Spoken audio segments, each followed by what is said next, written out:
Hola, buenas tardes.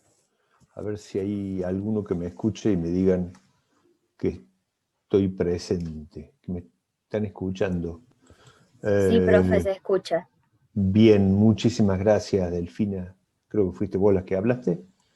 Sí, sí. Perfecto, muchas gracias. El tema es el siguiente. Bueno, primero, buenas tardes a todos. Me demoré algún minuto en empezar porque estaba en otra reunión, pero acá estoy. Continuando con el desarrollo de los teóricos, tenemos que continuar. Tenemos 4 grupos que van a exponer trabajos hoy. El grupo 24 de bloques cerámicos, ¿están presentes? Sí, profe. Bien. Yo voy a hacer el que del PowerPoint de paso. Vos sos, a ver, déjame Juan ver. Manuel Lasagno. Lasaño, habla de nuevo a ver si me... Ahí estoy. No sé A si ver, si no hablo por el chat, como prefiera. ahí te vi, te hago como coanfitrión. Coanfitrión, Manuel Lasaño, estás hecho como coanfitrión. Bien, el grupo 25 de bloques de hormigón. A ver quién vaya a hacer la presentación. Yo, profe. Julia Pala. Sí.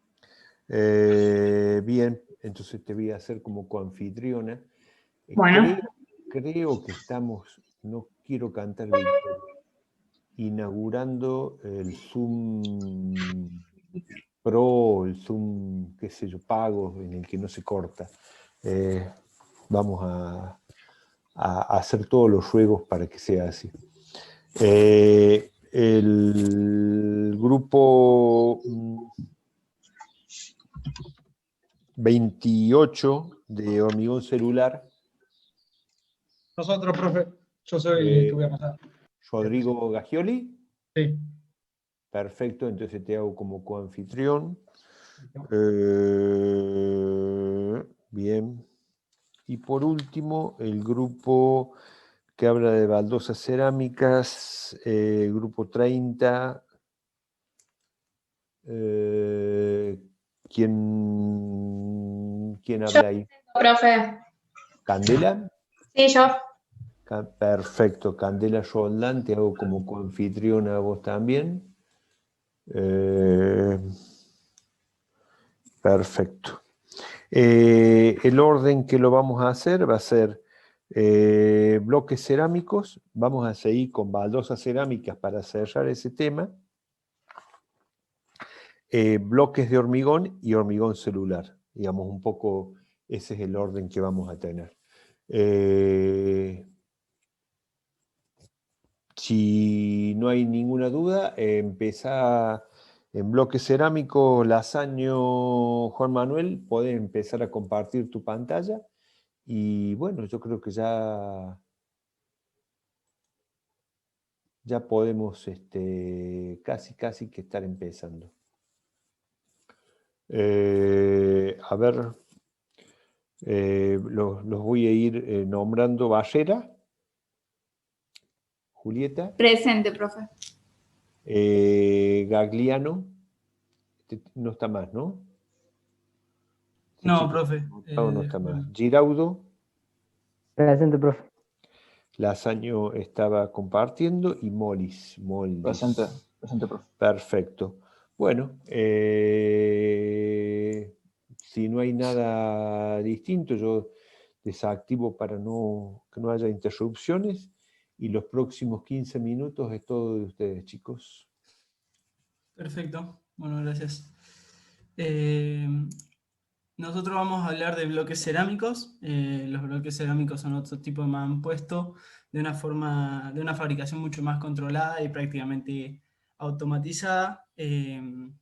Poseen un tamaño mayor que el de los ladrillos comunes, pero tienen la particularidad de poseer huecos que permiten la disminución del peso y que le brindan ciertas condiciones térmicas y acústicas.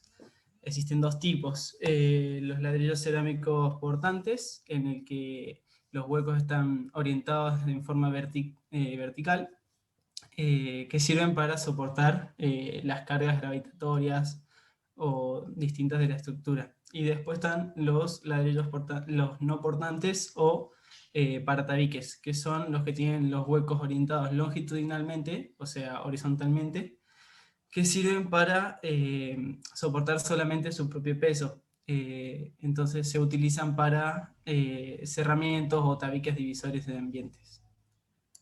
La normativa vigente está dada por la norma CIRSO 501E, en la que detalla las distintas normas para este tipo de mampuesto, que son estas normas IRAN, que son la 12.502, 12.585, 12.599, la IRAN 12.586, 12.588, y por último la IRAN 12.566, la segunda, y la IRAN 12.737.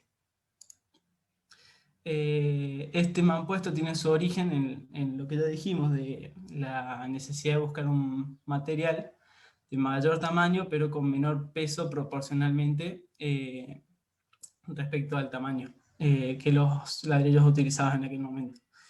Está compuesto principalmente por arcilla, la cual posee sílica y alumina, y después por cal y otros compuestos como óxido de hierro, agua y algunas impurezas. Bueno, en el proceso de elaboración del ladrillo se divide en distintas etapas, que empieza con la extracción de la arcilla, que se lleva a cabo en cantera por medio de técnicas de minería y de explotación a cielo abierto. Previamente a eso se remueve 7 u 8 centímetros del suelo orgánico, porque eso no es bueno para la producción del ladrillo. La calidad del producto cerámico depende mucho de la preparación de estas arcillas. Una de las causas más frecuentes de la aparición de defectos en el producto es la irregularidad en la composición de las materias primas. Para controlar o para mejorar esa irregularidad se necesita de la homogeneización y el envejecimiento de la arcilla. Los objetivos de estos son homogeneizar la arcilla y compensar las variaciones que puede presentar la materia prima desde la cantera, así asegura que el suministro a la planta sea siempre constante. Y otro es el proceso de maduración de la arcilla y en disgregar los grandes trozos de arcilla recién sacados de la cantera. Estos procesos se pueden realizar por dos formas. Uno es el hecho de homogeneización, que es cuando la producción se realiza por vía húmeda.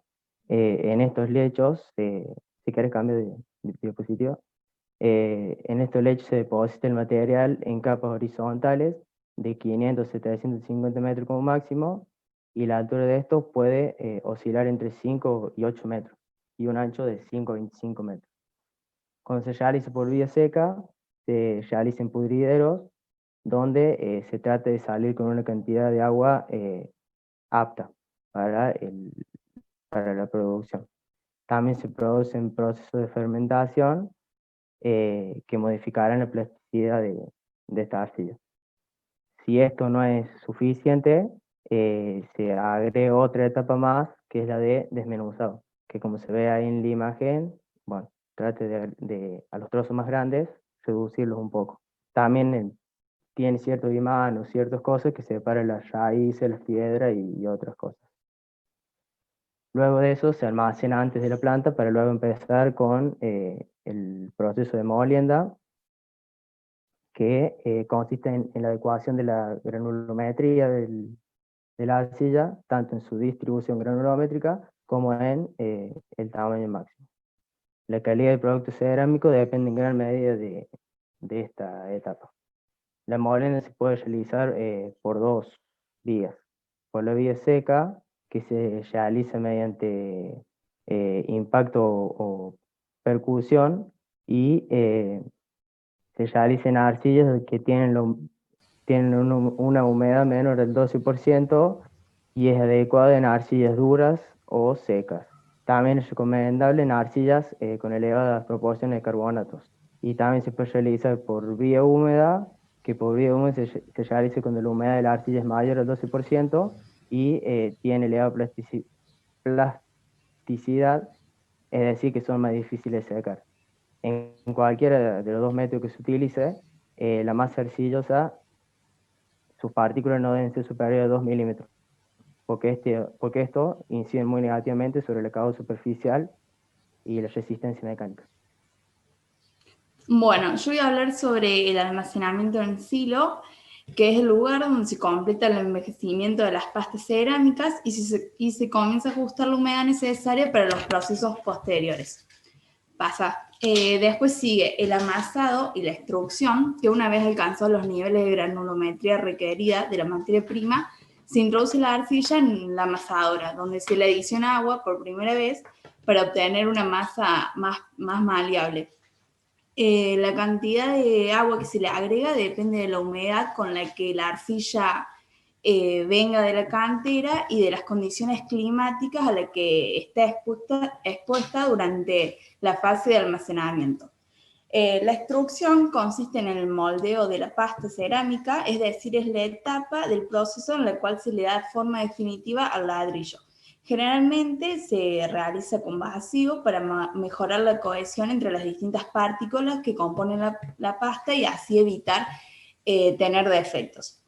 Posteriormente, la pasta es compactada mediante el empuje de una hélice que obliga a pasar el barro a través del molde, procurando que salga a una velocidad constante.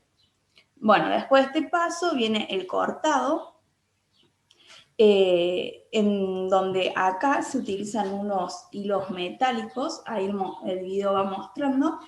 Estos hilos son los que realizan el corte y le dan las dimensiones definitivas al ladrillo. Ahí muestra el video que corta en pedazos mayores y después al último vamos a ver cómo ya los ladrillos quedan con la dimensión definitiva.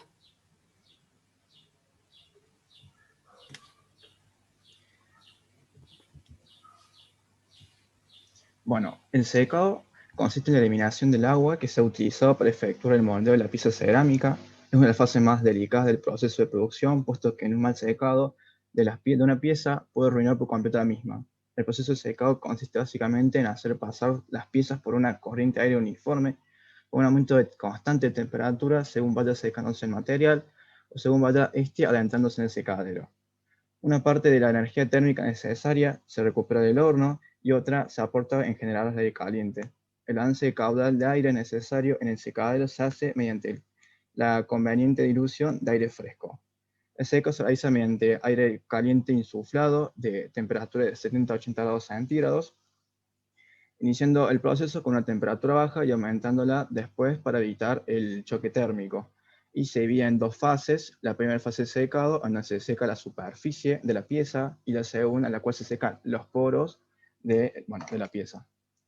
Luego viene la cocción, que se considera la fase más delicada e importante de la fabricación, ya que en esta fase de producción las piezas adquieren sus propiedades definitivas y consiste en una serie de transformaciones físico-químicas de la masa arcillosa debido al aporte de calor. En general se produce la desaparición de las especies minerales existentes en la pasta cerámica con formación de otras nuevas o bien de fases amorfas. Durante el proceso de cocción del producto a temperaturas mayores de 850 hasta 1200 grados centígrados, los componentes granulares que se habían añadido a la masa arcillosa desaparecen sin dejar residuos y se logra una porosidad controlada y homogénea repartida en toda la masa del bloque. Para lograr la optimización del proceso de cocción y evitar la aparición de defectos que durante el mismo podían producirse, es necesario conocer perfectamente las reacciones que tienen lugar en la pieza durante el mismo, es decir, absorción y desprendimiento de calor, desprendimiento de gases, dilataciones y contracciones, entre otras. Para efectuar una buena cocción hay que tener en cuenta que existen determinados intervalos de temperatura en los que se originan fuertes contracciones y dilataciones de material. En estas zonas son críticas, donde se producen las fisuras de precalentamiento, cocción y enfriamiento. Por lo tanto, en estos intervalos de temperatura se debe tener en cuenta la velocidad de cocción, control de temperaturas, el volumen de carga y disposición y separación de las piezas. estableciendo una curva de temperaturas considerada como la curva ideal de cocción. Luego viene el paletizado y apilado, que bueno, el material cocido es traído al patio de almacenamiento, donde se descarga normalmente sobre pallets o estiba de madera, constituyendo paquetes de envío de 1 metro de lado aproximadamente, para aprovechar la caja del camión, y una lámina de plástico suele cubrir el paquete para la estabilidad durante su manejo. Después, bueno, queríamos hablar un poco de cómo son normalmente estos tipos de ladrillos, de los bloques cerámicos. Estas son como las 3 medidas más comunes, las que más se utilizan, en las que son 2×6, de 8×18×33, después la de 12×18×33 y por último la de 3×3 huecos, 18×18×33. Que tenga esta posibilidad de distintos tipos o formas es gracias a una de sus principales propiedades, que es la plasticidad, que es la que le permite adaptar la forma que se necesite para la obra en cuestión. Bueno, hablando justo de esto, la plasticidad es una de las primeras propiedades que es gracias al agua que se le agrega a la arcilla, esta puede adquirir estas formas. Luego está la merma, que es cuando se evapora esta agua de la pasta, se produce como un encogecimiento o merma durante este secado. Después la refractariedad, que es la cual le permite adoptar o recibir aumentos de temperatura sin sufrir variaciones, por más que sí tenga una temperatura de cocción, pero es lo que le permite aguantar grandes calores. Y luego está la porosidad, que esta depende de qué tan compacto esté el cuerpo cerámico después de la cocción, que varía del tipo de la arcilla, y el color, que es característico gracias a los distintos componentes que ya dijimos, la arcilla, el óxido de hierro, el carbonato cálcico, etc. Bueno, y para cerrar voy a hablar de las ventajas y voy a comparar un poco con distintos tipos de mampuestos. Bueno, este ladrillo, al comercializarse en gran cantidad de dimensiones, hace que se pueda adaptar a diferentes estilos y construcciones. Es un ladrillo más económico que los comunes y es de fácil colocación. Bueno, con respecto al ladrillo común, el ladrillo hueco, necesitamos menos unidades para construir 1 metro cuadrado y también menos cantidad de mortero. Por lo tanto, es una ventaja en el tema económico. Otra ventaja que tiene este tipo de ladrillo es el ahorro energético. Al ser un aislante natural de temperatura, gracias a las celdas huecas que posee, limita el uso de aire acondicionado y calefactores, por lo tanto, colabora con el ahorro de energía. Bueno, eso sería todo.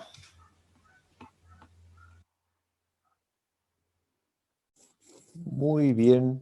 ¿Hicieron alguna comparación o tienen vieron algo respecto de bloques de cemento? Es decir, comparándolo con el bloque de cemento.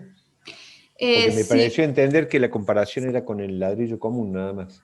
No, sí, con el bloque de cemento también tenemos la comparación de que, bueno, el ladrillo hueco se necesita más cantidad de unidades para construir 1 metro cuadrado, al igual que mayor cantidad de mortero.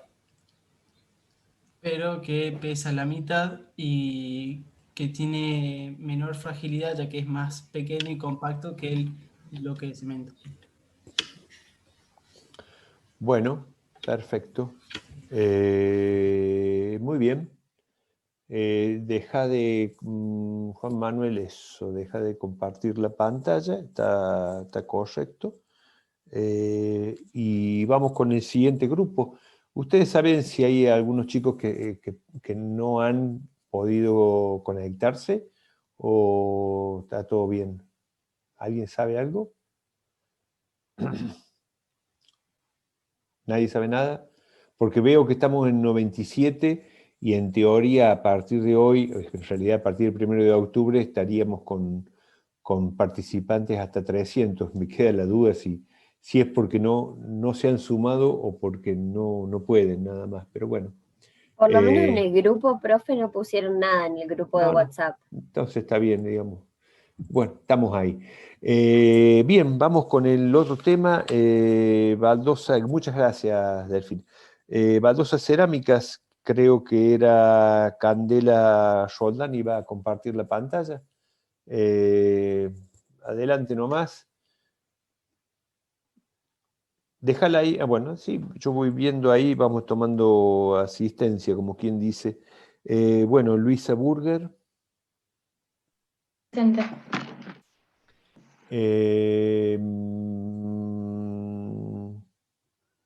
Seirano me mandó un Profe, mail. Adrián le mandó un mail, eso. Sí, me mandó un mail que estaba con, bueno, lo agarró, entre comillas, el bicho, el COVID-19, aparentemente. Ha tenido algún problema al respecto. Creo que no está mal, pero bueno, creo que eso le impide participar. Garay. Sí, profe, presente. Roldán. Acá, profe. Bien. ¿Y Saya? Acá, profe. Bien. Ojalá que el compañero de ustedes, Adrián, se mejore pronto. Le mandé los mismos deseos, así que si ustedes lo ven o se comunican, transmítanle el deseo mío y que seguramente será de todos que pronto se recupere y podamos estar con él. Chicos, yo silencio el micrófono y vuelven al anterior o como quieran y ustedes empiezan. Bien, bueno, somos el grupo número 30 y vamos a exponer lo que sería baldosas cerámicas. ¿Qué es una baldosa? Una baldosa es una losa o loseta manufacturada, fabricada con diferentes tipos y técnicas de cerámica, como en piedra, vidrio, metal, plástico, etc. Son placas de poco espesor, generalmente se utilizan para el revestimiento de suelos y paredes. En este caso vamos a desarrollar características, origen, el proceso de fabricación, los usos y entre otras cosas, de lo que serían las baldosas cerámicas. Bueno, las baldosas cerámicas se fabrican a partir de composiciones de arcillas y otras materias primas inorgánicas y bueno, se someten a distintos tipos de procesos que más adelante van a explicar mis compañeros, y existe una gran variedad de tipos, modelos, colores y pueden ser de acuerdo a la terminación, esmaltadas o no esmaltadas.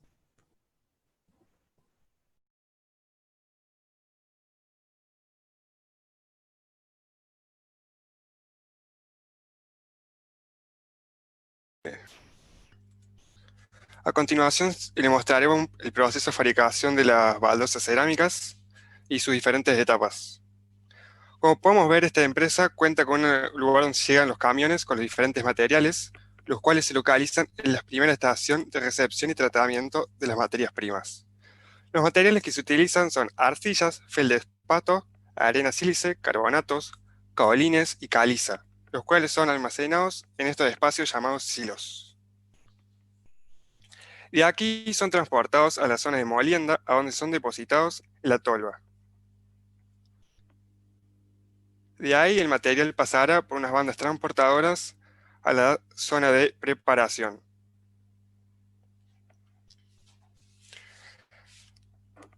Aquí el material se dividirá en dos molinos, uno para la preparación en seco y otro para la preparación en húmedo.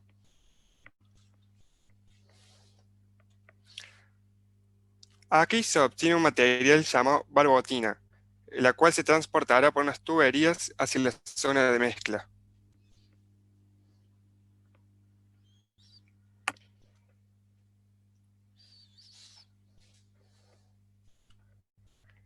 En este proceso se mezcla la barbotina con aditivos necesarios en grandes atomizadores para evaporar el agua, logrando el material homogeneizado y en condiciones de humedad determinadas. De esta forma se pasa del área de amasado, donde se deposita la mezcla, en bandas que transportarán el material por máquinas que le darán la consistencia adecuada y fácilmente moldeable.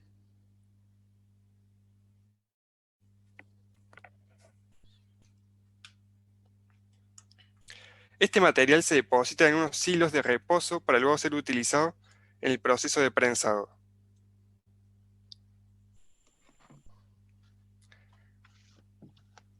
Aquí la mezcla pasa por unas prensas hidráulicas para dar forma a las baldosas cerámicas de las distintas dimensiones según los requerimientos.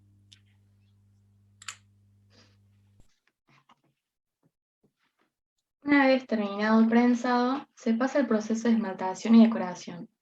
En esta parte del proceso se recubren las baldosas por medio de una máquina de esmaltación.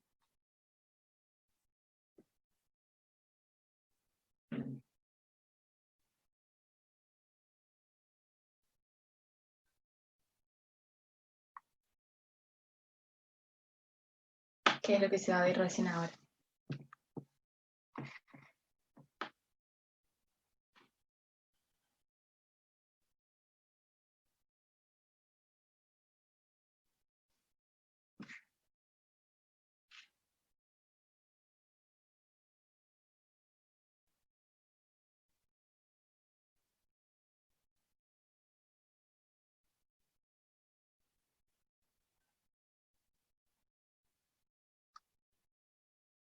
Al terminar este proceso, las baldosas pasan a la cocción, que se hace dentro de hornos y les da un acabado de mayor resistencia.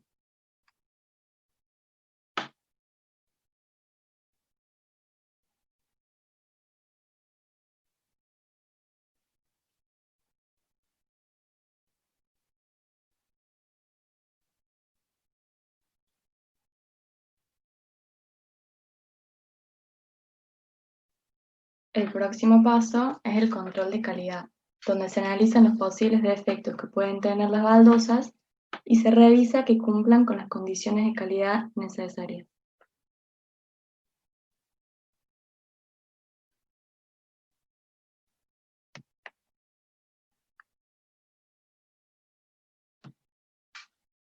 Al terminar la revisión, se trasladan las baldosas al área de embalaje para luego pasar a la zona de almacenamiento.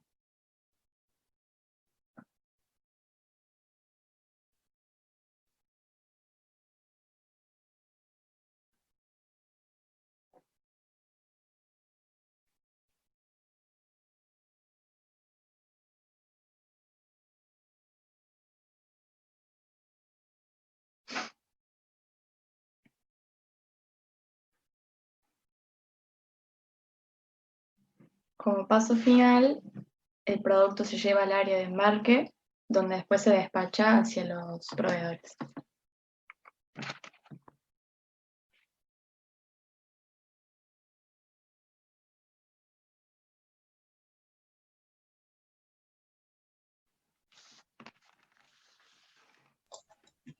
Bueno, por otro lado, encontramos que la norma ISO 13006 es a nivel internacional la encargada de regular las baldosas cerámicas.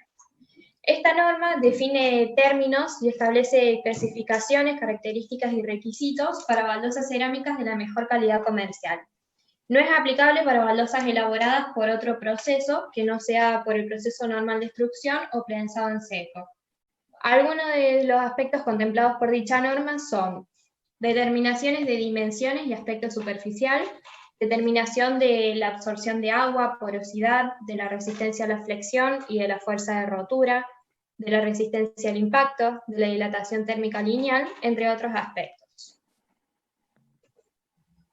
En cuanto a los tipos de baldosas cerámicas, vamos a hablar de tres tipos: azulejos, baldosas de grés y grés porcelánico. El azulejo se obtiene mediante la técnica de prensado en semiseco y con una o varias cocciones. La superficie es esmaltada con una amplísima gama de colores y decoraciones especiales producidas por diferentes técnicas, ya sea por serigrafía, pintado manual, etc. La capacidad de absorción del agua de los azulejos es la más elevada y está comprendida entre el 12 y el 20%, aunque en algunos casos puede llegar al 25%. La dureza de los azulejos dependerá del esmalte, pero suele ser inferior a 5 en la escala de Mohs y con una carga de rotura entre 300 y 1200 N. La gama de formatos de azulejo es muy amplia, desde los 15 x 15 y 20 x 20 centímetros hasta tamaños de 60 x 30 y 40 x 20 centímetros. Las baldosas de grés son un material cerámico que, contrariamente a los azulejos, pueden ser colocados tanto en interiores como en exteriores. Están formadas en su mayoría por el método de prensado en semiseco, aunque existen algunos casos de extrusión, todos ellos sometidos a una sola cocción. Al igual que en los azulejos, la superficie de las baldosas de grés es esmaltada, pero en este caso, y al contrario que en los azulejos donde el esmalte suele ser siempre muy vitrificado, podremos encontrar grés con esmaltes con varios niveles de rugosidad, que es lo que nos va a proporcionar la dureza del material. La dureza suele estar comprendida entre 3 y 8 según la escala de dureza de Mohs, y cuanto más lisa sea la textura de la superficie de la baldosa, más baja será su dureza. En lo que se refiere a la capacidad de absorción, se encuentra entre el 2 y el 10%, y su carga de rotura oscila entre los 1000 y 2300 newton.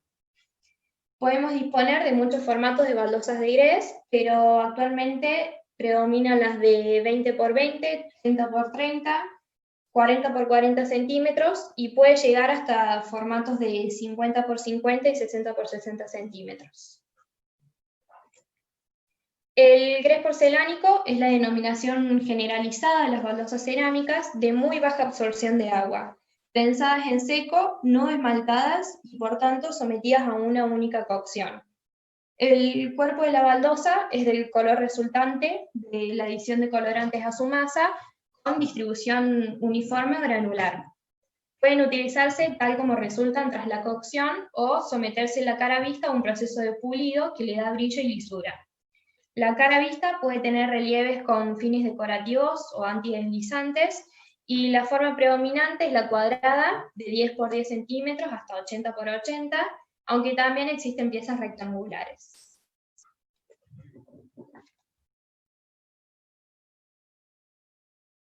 Bueno, en cuanto a los usos, el azulejo, al ser un tipo de baldosa que se caracteriza por su alto grado de porosidad, su uso está destinado especialmente a cocinas y baños. Bueno, acá se puede ver un par de imágenes.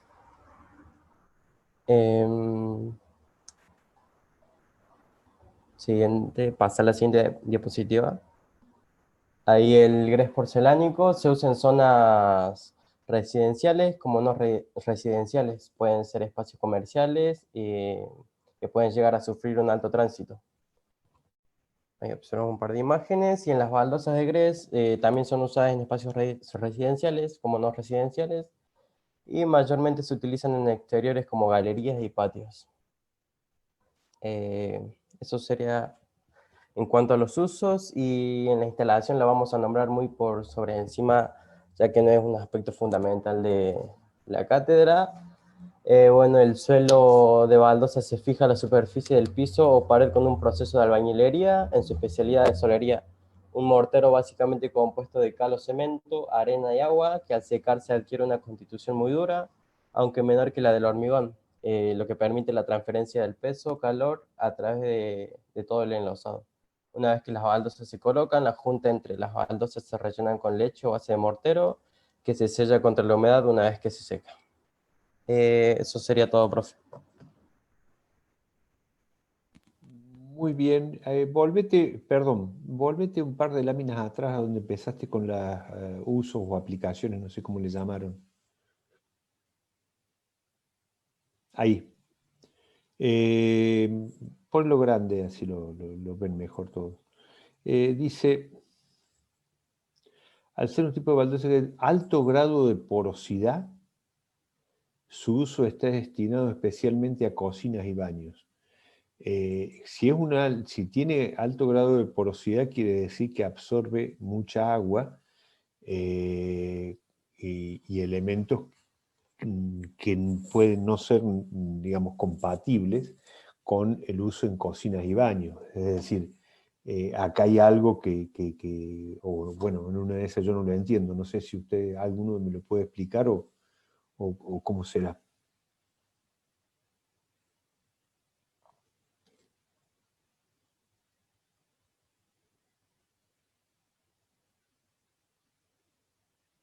Chicos. No, sí, profe. No, entonces estarían mal las imágenes. ¿Se entiende? A ver, sí, espera, el concepto ¿se yo recién lo acabo de entender, sí, profe. Perfectamente digamos, se entiende. es decir, uno a ver, en esta fotografía, bueno, yo estoy creyendo que me ven. En la segunda fotografía de la izquierda, uno ve un piso, como puede ver en cualquier baño o cocina, o en la fotografía de la derecha, que indudablemente uno lo que busca es impermeabilidad porque son lugares, entre comillas, sucios, o donde puede haber algún tipo de suciedad. Y bueno, si fuera el material poroso, significa que es absorbente, o generalmente va de la mano la absorción, y por lo tanto no compatible, o por lo menos no deseado, ¿no? Un poco ahí para tener en cuenta eso, porque lo vi y me llamó la atención. Bien, listo. Candela, ¿podés dejar de compartir la pantalla?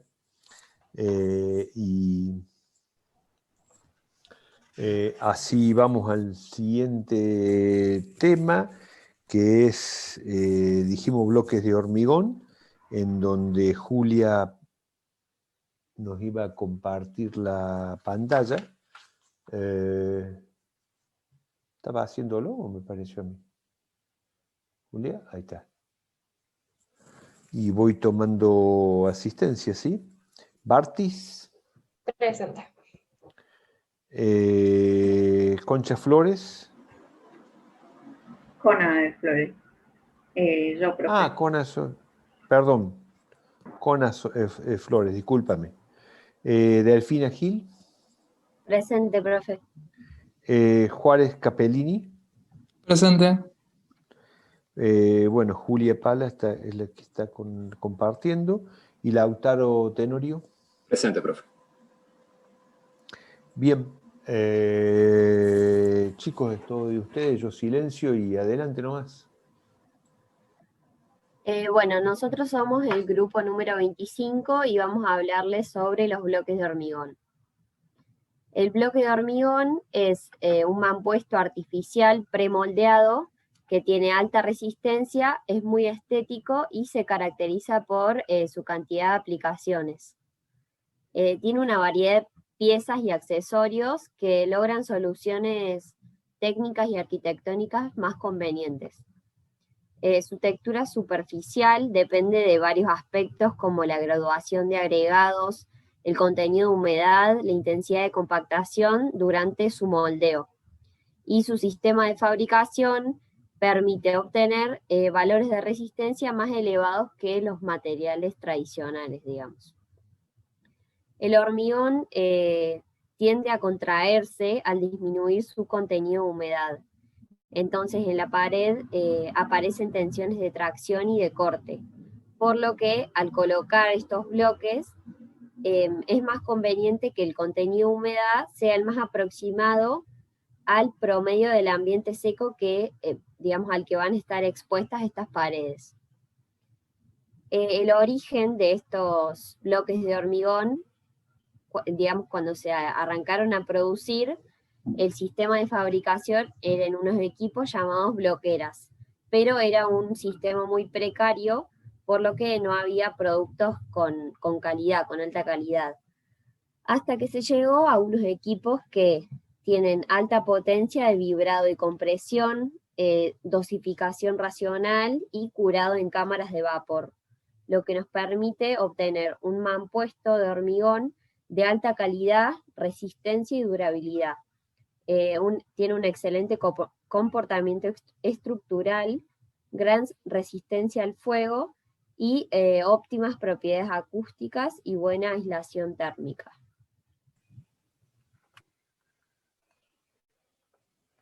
La materia prima. El concreto usualmente utilizado en la elaboración de bloques de hormigón es una mezcla que contiene arena, cemento Portland y grava. Estos componentes combinados producen un bloque de color gris claro con una textura fina y resistencia a la compresión. Los bloques de concreto se elaboran cambiando la grava y la arena por una arcilla expandida, que son elementos que se generan al triturar materias primas y se someten a temperaturas elevadas. Un bloque de estos puede pesar entre 10 y 12,7 kilos y se utiliza en muros, paredes y tabiques que no resisten a mucha carga. La mezcla de concreto que se usa para elaborar estos bloques puede contener químicos que son llamados aditivos, los cuales ayudan a modificar el tiempo de curado y le dan un incremento de resistencia a la compresión y a la trabajabilidad. El compuesto puede contener pigmentos que son agregados para darle un color uniforme en toda su superficie, o también a la superficie se le puede cubrir con un esmalte, que es para darle un diseño decorativo o para también protegerlo de los ataques químicos.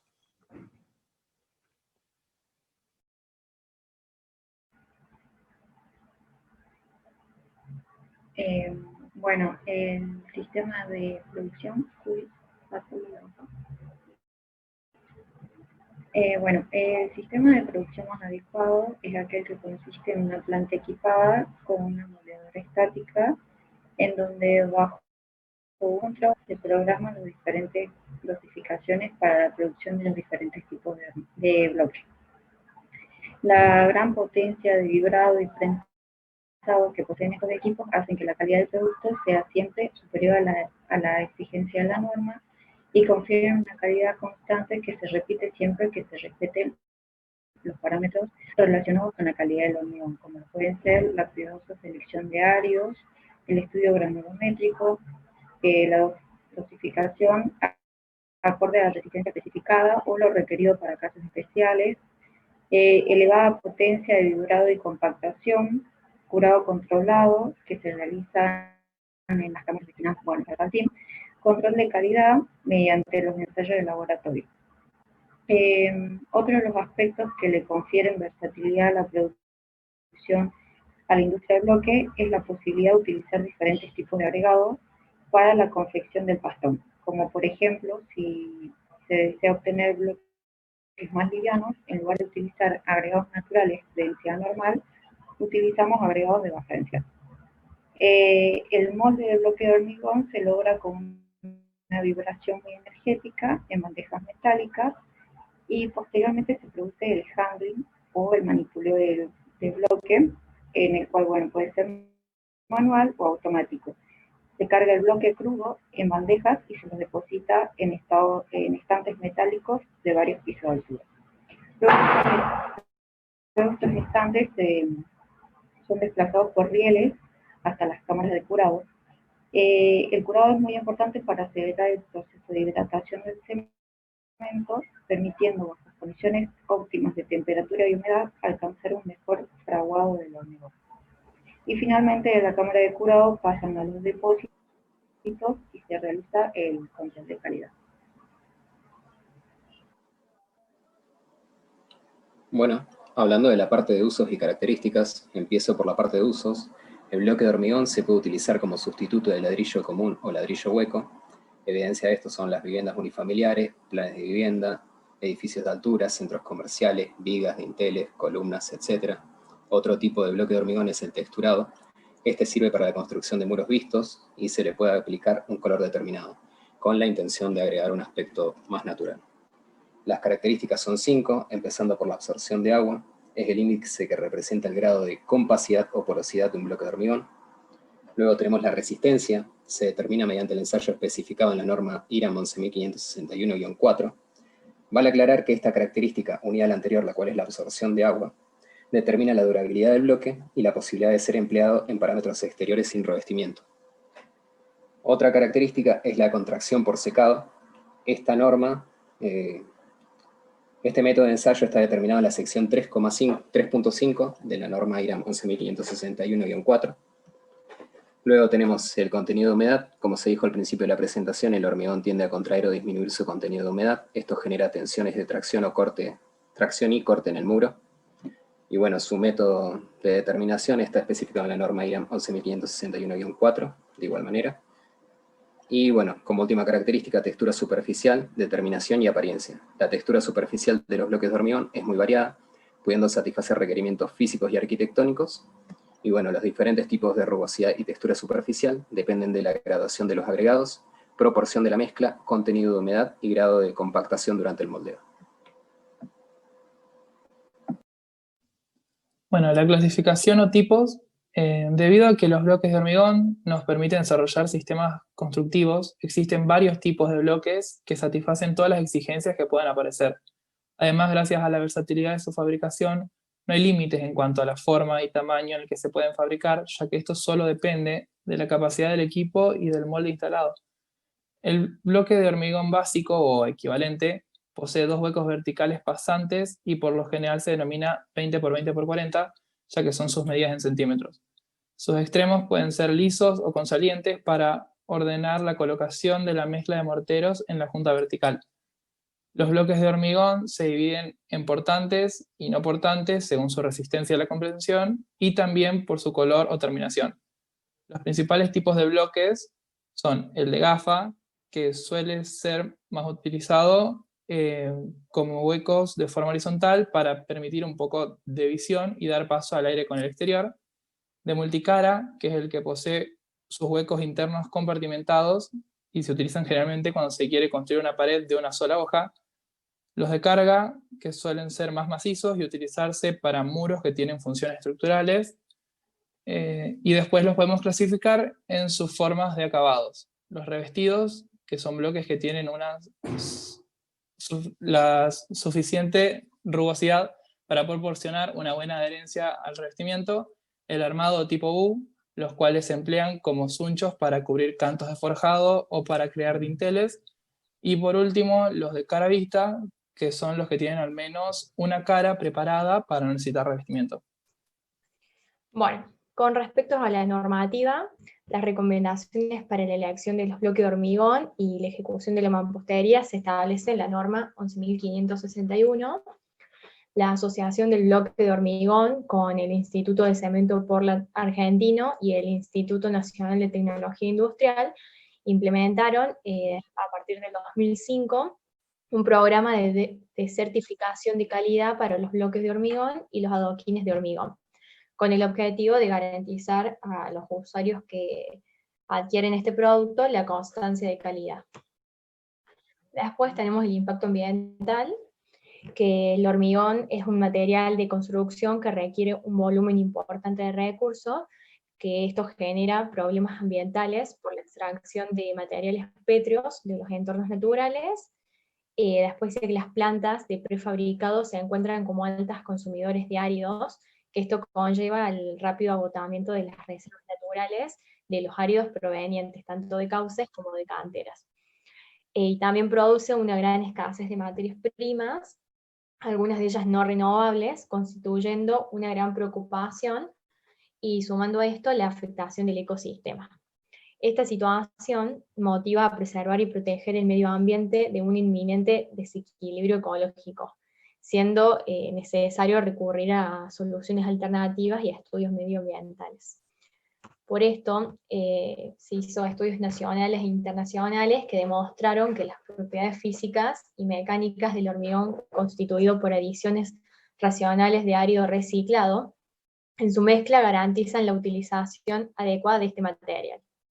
La necesidad de reciclar los escombros que produce la industria de la construcción está tomando hoy en día una gran importancia, ya que un 55% de la composición de los escombros generados en la construcción son hormigón sin armar y hormigón armado. Y esto da una oportunidad a que gran cantidad de la materia prima pueda ser reutilizada en nuevas estructuras.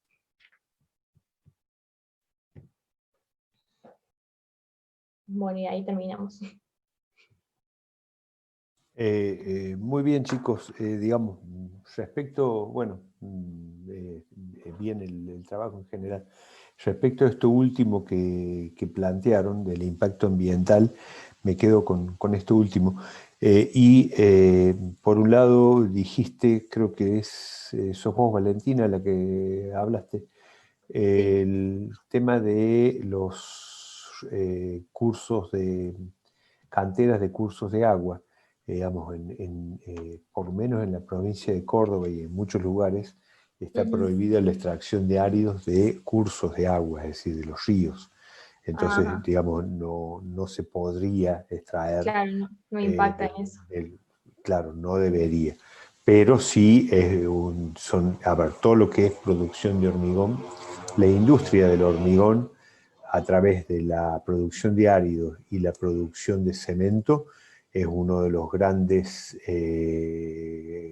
culpables, vamos a decir, de producir impactos ambientales negativos, ya sea por la producción de CO2 o por la extracción de áridos, ¿no?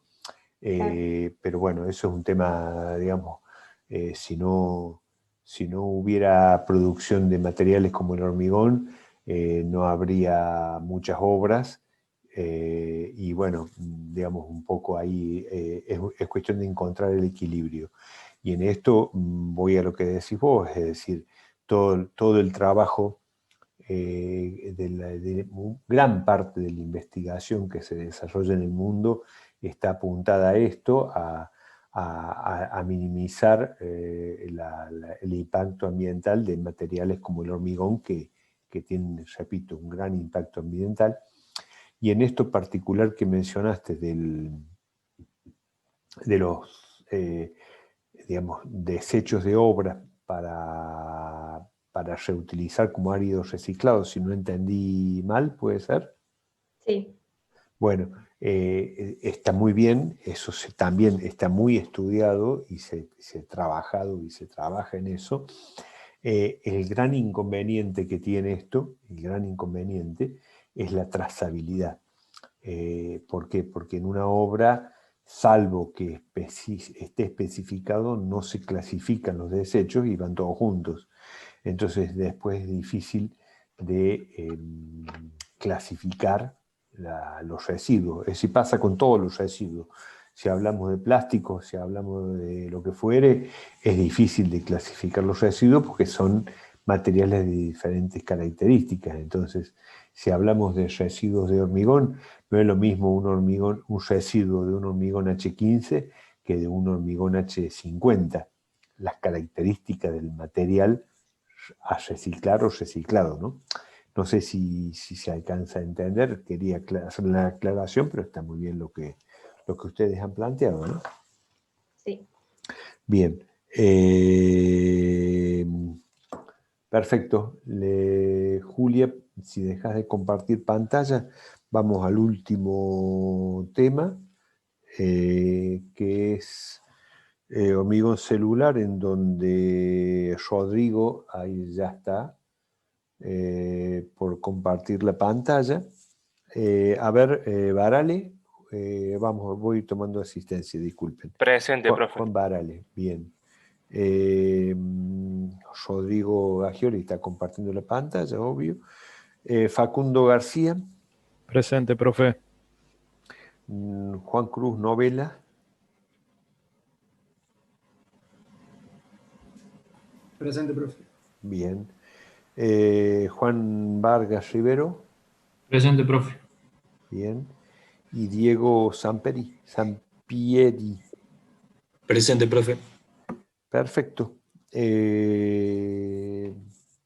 Yo silencio mi micrófono y adelante, chicos.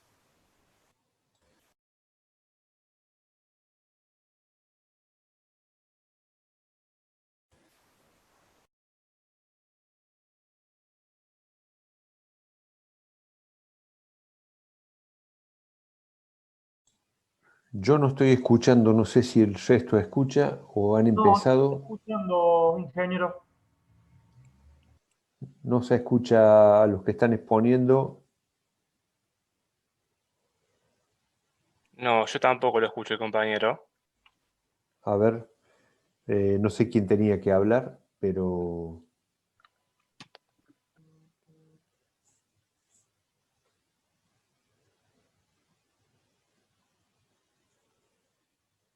Vamos de nuevo. ¿Profe? Ahí está, ¿Sí? perdón. Bueno, vamos a hablar del hormigón celular. Vamos a arrancar con lo que es el origen. Listo. Este nace en 1914 en Suecia, cuando se mezclaban cemento, cal, agua, arena fina y aluminio. Esta mezcla fue secada en una cámara de vapor presurizado, obteniendo el material que hoy se conoce como hormigón celular. Este se empieza a usar de forma masiva en Europa, después de la Segunda Guerra Mundial, y después se empieza a esparcir por el resto del mundo. Las materias primas, está la arena. La arena puede ser fluvial, que los granos no tienen ángulos agudos. Está la arena de cantera, que es arena recibida de rocas trituradas o después de labra de piedra. En general la arena no debe contener impurezas como el abono orgánico y la arcilla, ni tampoco láminas de mica. Y en lo que es la fabricación del hormigón celular aislante y liviano, no se necesita usar arena. El cemento, en arena hay 3 marcas de cemento, que son CPC, CPF y CPN. CPC no se usa en la fabricación de hormigón celular porque tiene arcilla. El CPF se puede utilizar en la tecnología de materialización seca, pero previamente hay que controlar lo que es la compatibilidad con el agente espumante. El CPN se puede aplicar en todas las tecnologías, y en cualquiera de los casos el cemento siempre debe ser fresco y no debe tener bolas. El agua, de lo que sería la conducción de agua, sirve para todos los casos, y para acelerar el endurecimiento se puede usar agua de mar, que esta tiene cloruro de potasio. También el tema de la temperatura del agua siempre es según la mezcla que se esté usando. Después está la fibra, que existe la fibra metálica, de plástico y vidrio. La metálica no se usa en el hormigón celular, la de plástico sirve para fabricar vigas y placas de hormigón celular, y la de fibra se tiene más para lo que es la superficie lisa, para obtener superficie lisa. El agente espumante hay 2 tipos, que el proteico, que se obtiene a partir de sangre de animales, plumas, cuernos, pezuña y gelatina. Y también está el sintético, que se utiliza mucho en la tecnología de mineralización seca. El acelerante de endurecimiento, que no es obligatorio, permite usar moldes más rápido, pero empeora lo que es la resistencia del hormigón, y hay que siempre verificar la compatibilidad del cemento y el agente espumífero con el acelerante. Y un agente universal es el cloruro de potasio. Ahí está. ¿Pasa? Bueno, el proceso de fabricación tiene distintas fases, las cuales son la preparación, dosificación y mezclado de las materias primas. Si se producen elementos armados, fabricación y tratamiento anticorrosivo de las armaduras, preparación de los moldes, colada, expansión de endurecimiento de la pasta, corte y perfilado de los productos, curado en autoclave y, por último, la paletización y el embalaje plástico.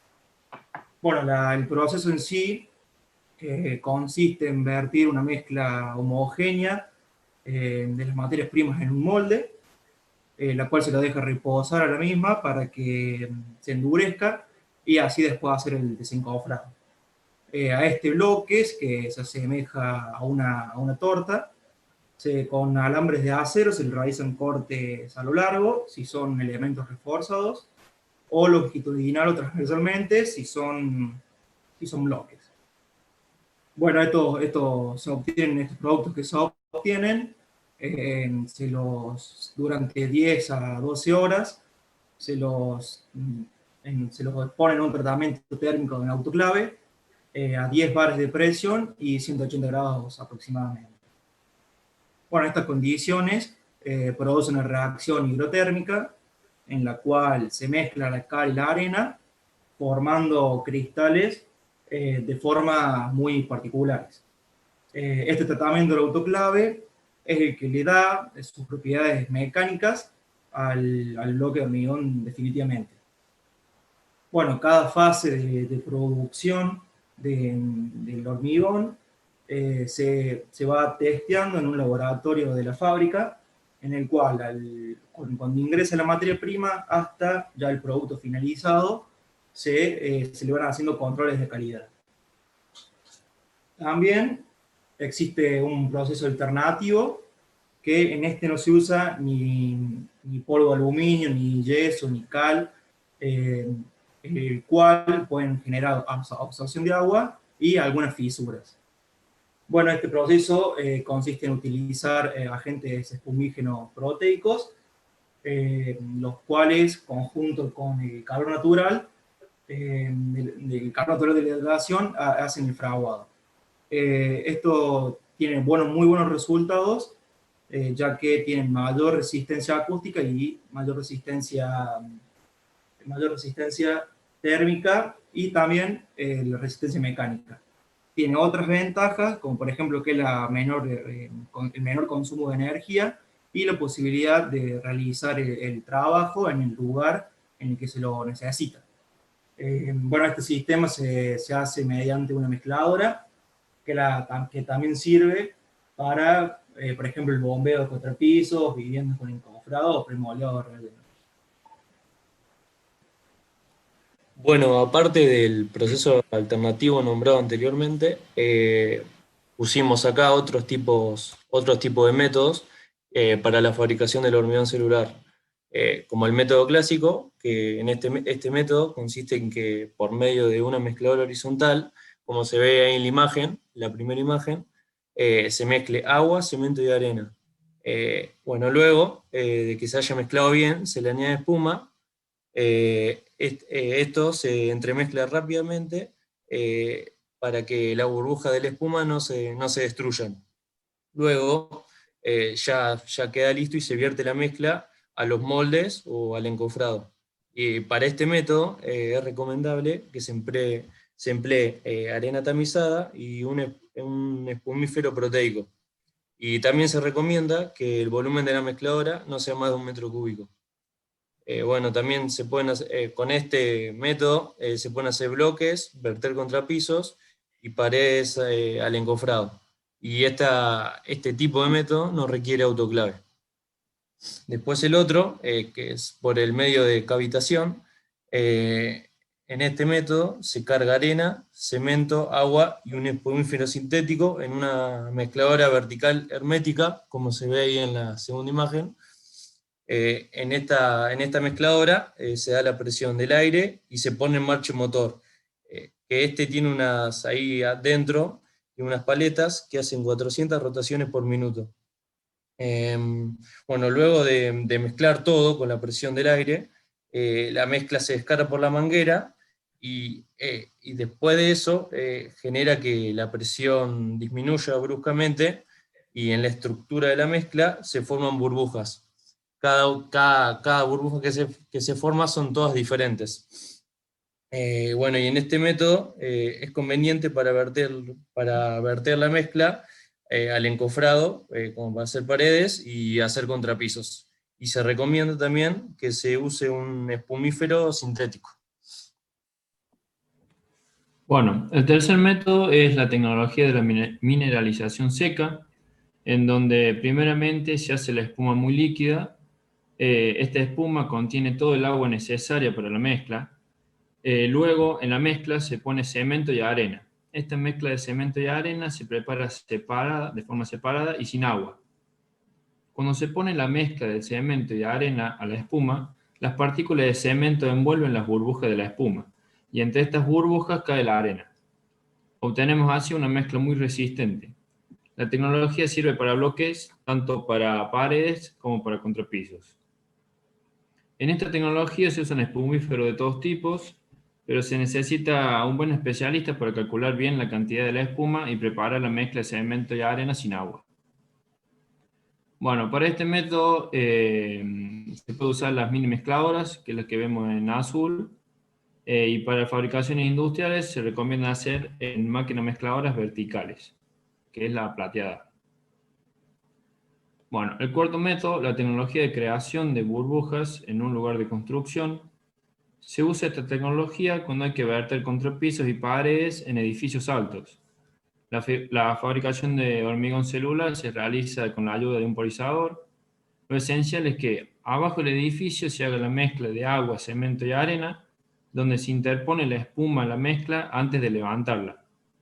Luego con una bomba se levanta esta mezcla hacia arriba hasta la altura necesaria, en donde las burbujas de aire se destruyen mientras la misma se eleva. Esta tecnología permite obtener hormigón celular permanentemente. La hormigonera común o convencional no sirve para obtener hormigón celular, es demasiado lenta y rompe las las burbujas. Rompe las burbujas, la espuma, perdón. Se puede usar un taladro para la tecnología de la mineralización seca, pero en esta tecnología se necesita una estructura especial en la mezcladora, ya que activar la mezcla antes de introducirlo a la espuma.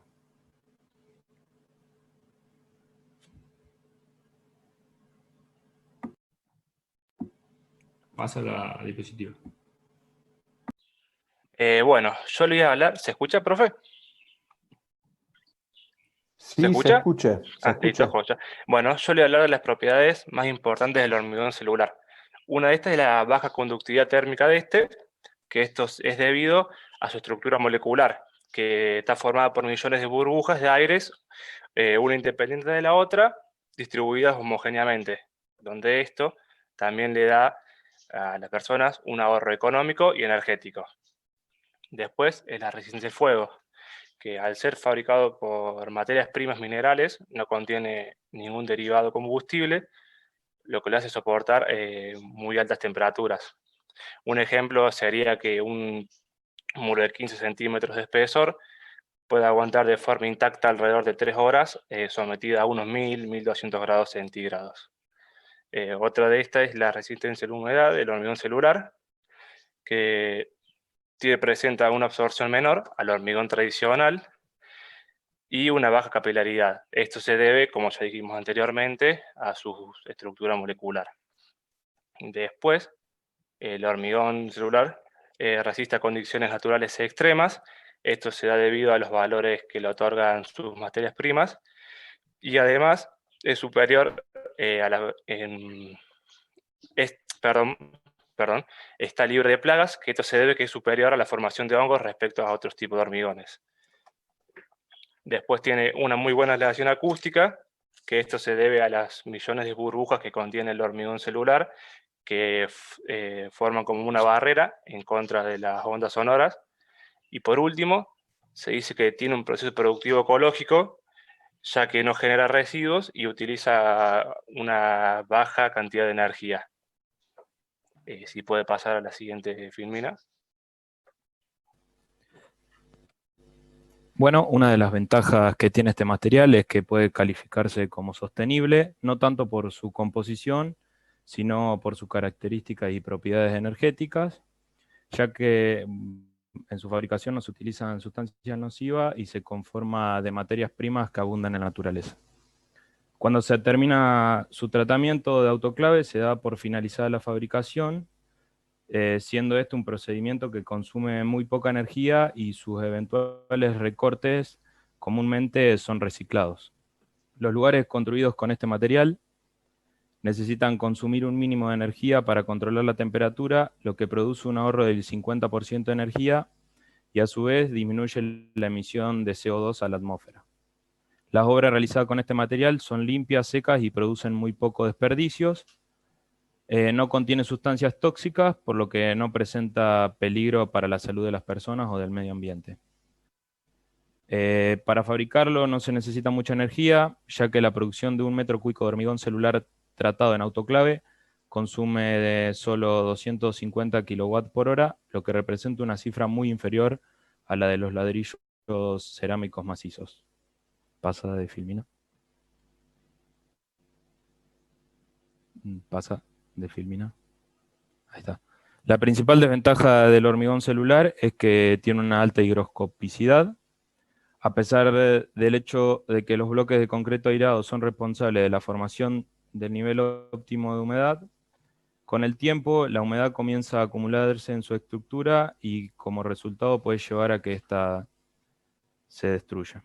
Para la implementación de este material es necesario preparar estructuras de cimientos ideales, ya que el más mínimo error puede llevar al hecho de que aparezcan grietas en la pared del bloque y no solo en las líneas de mampostería, sino también en estos mismos.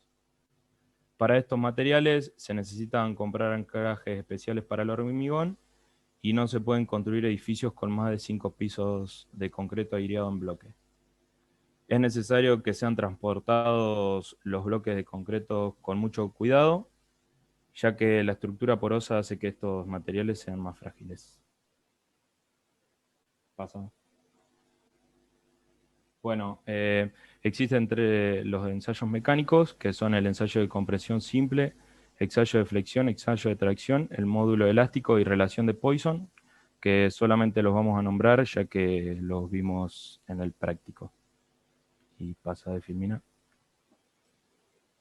Bueno, en conclusión, podemos decir que es un producto con resistencia y solidez, es liviano, tiene precisión dimensional, posee una rapidez de construcción, es eficiente, económico, duradero, resistente al fuego, aislamiento térmico y despreocupación por el medio ambiente, tanto del producto como de su proceso de fabricación, como se dijo en las ventajas. Las principales ventajas se refiere a una mayor simpleza en instalación en la construcción, siendo un producto más limpio, fácil de manejar, dúctil y rápido.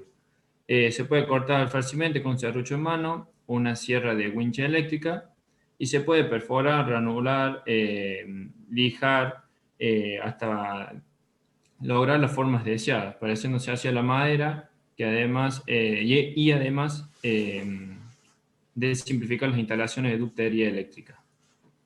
Bueno, y así damos por finalizado el trabajo del hormigón celular. Muy bien, chicos. Digamos, en una vez el principio que se complicó ahí el inicio, lo dijeron y yo no lo escuché. ¿Qué es el hormigón celular?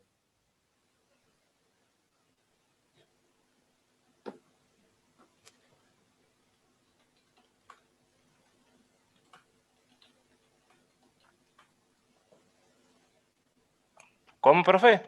¿Qué es el hormigón celular? Es decir, sabemos qué es el hormigón. Ahora, hormigón celular, ¿qué es? ¿Qué lo caracteriza? Para aquellos que están escuchando y no saben qué es lo que es o no lo tienen presente.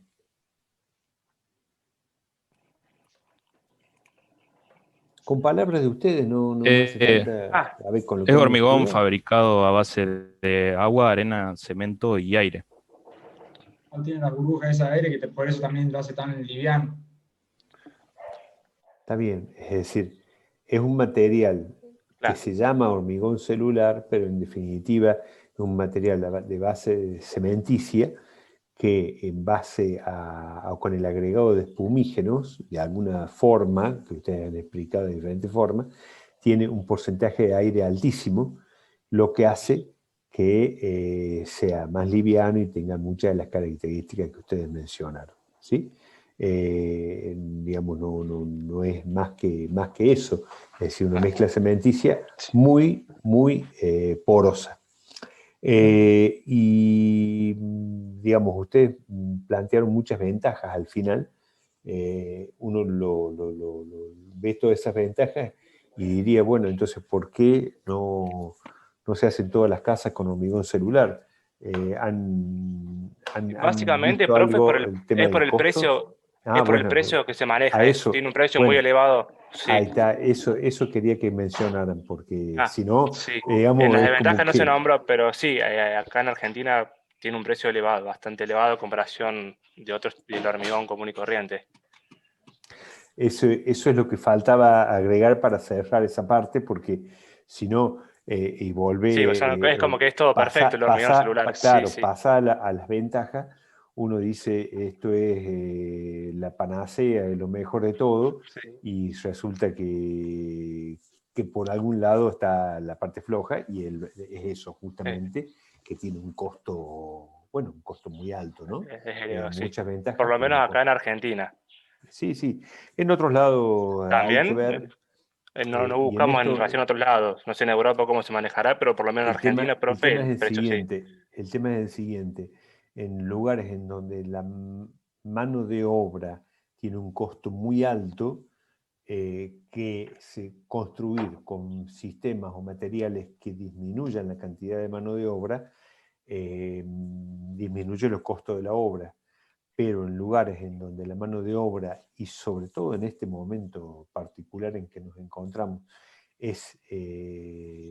digamos, tiene un costo menor, es mano de obra barata, para decirlo de alguna forma, bueno, obviamente se hace incompatible con otros sistemas o materiales de construcción. un poco para aclarar, porque seguramente muchos compañeros de ustedes habrán escuchado y dirán, bueno, pero entonces, ¿por qué no usamos todo esto y nos dejamos de todos los otros materiales, ¿no? Pero lo importante es que todos sepan que existe, que está, que se usa, está disponible en el medio, es cuestión siempre de hacer números respecto de la obra que uno tenga o no, y de las posibilidades económicas y demás cuestiones. Perfecto, chicos. ¿Listo? Dejar de compartir la pantalla, Rodrigo, por favor. Voy a ver si puedo yo compartir pantalla. Hago una presentación rápida y vamos cerrando. Confírmenme que se esté viendo mi pantalla, por favor. Sí, profe, se ve. No sé qué pasó ahí. Ahí está. ¿Se ve todo bien? Bien. Me toca hablar a mí un rato. Particularmente voy a hablar de lo que es cerámicos y de hormigón.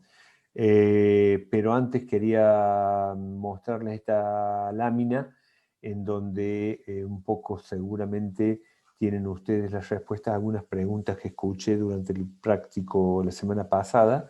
¿Cómo seguimos? ¿Cuáles son los próximos pasos para ir cerrando ya el año lectivo, este año lectivo tan especial que nos toca, ¿no?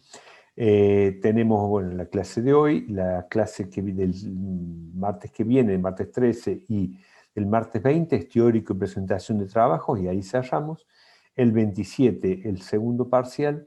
El día 3 tendríamos el recuperatorio, para aquellos que tuvieran que hacerlo, ojalá que sean pocos o ninguno, pero es la fecha prevista, y quienes cumplan todas las condiciones que están previstas en el reglamento, el día 10 del 11 tendríamos el coloquio para los que estén en condiciones de probar la materia. Estos serían los próximos pasos a seguir en cuanto a la...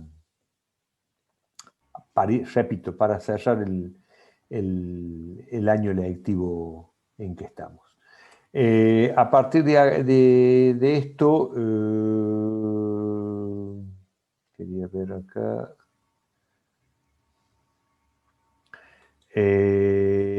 para empezar a grabar. Materiales cerámicos. Vamos a hablar alguna generalidad sobre los materiales cerámicos. Los materiales cerámicos se pueden clasificar como piedras artificiales. La materia prima fundamentalmente es la arcilla.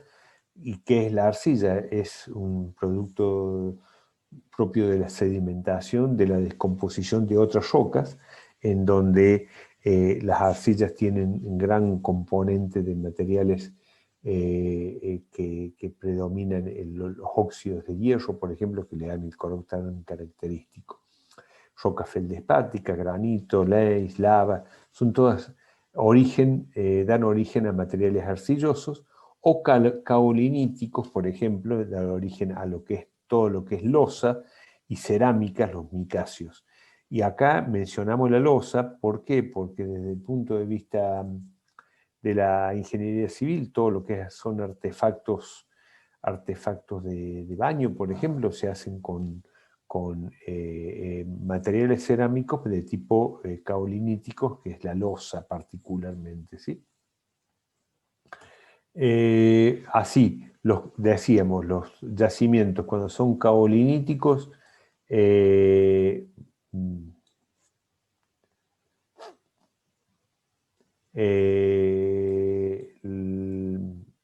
da origen a las porcelanas, en donde la sílice y la alúmina se encuentran en porcentajes similares, y cuando el origen del material cerámico es de origen micáceo, es silicato de aluminio hidratado, da a lo que llamamos particularmente materiales cerámicos como tales. Este silicato de aluminio hidratado son partículas de tamaño muy pequeño, del orden de las micras, estructura laminar. Esta estructura laminar hace que sea tan plástico el material y que cuando uno, digamos, sea como, entre comillas, como un barro fácil de moldear. Es de característica escamosa, tiene mucha plasticidad, como decíamos, y ante la cocción, entre silicato de aluminio hidratado, que es la arcilla, para decirlo de alguna forma, simple, ante el cambio de temperatura se produce un cambio de composición físico-química, dándole estabilidad, dando origen a los materiales arcillosos que conocemos, siendo el más simple y primero el ladrillo común. Las propiedades físicas de las arcillas: tiene plasticidad, producida por una mezcla con una cantidad de agua adecuada. El endurecimiento lo sufren al ser sometida a la acción del calor. El color depende de la presencia de los óxidos metálicos, como decía, y bueno, son materiales absorbentes en general que con un debido tratamiento de la superficie pueden pasar a ser o tener algún grado de impermeabilidad, ¿sí? Las propiedades físicas de las arcillas, bien, la acción del calor sobre las arcillas a 100 grados se elimina el agua higroscópica, aún no pierde el agua de composición y conserva la propiedad de la masa plástica.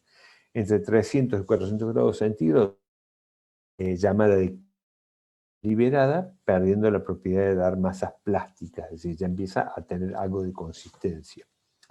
Entre 600 y 700 grados se elimina totalmente cualquier agua de combinación que podría tener, y entre los 700 y 800 grados adquiere propiedades como la dureza, contracción, sonoridad.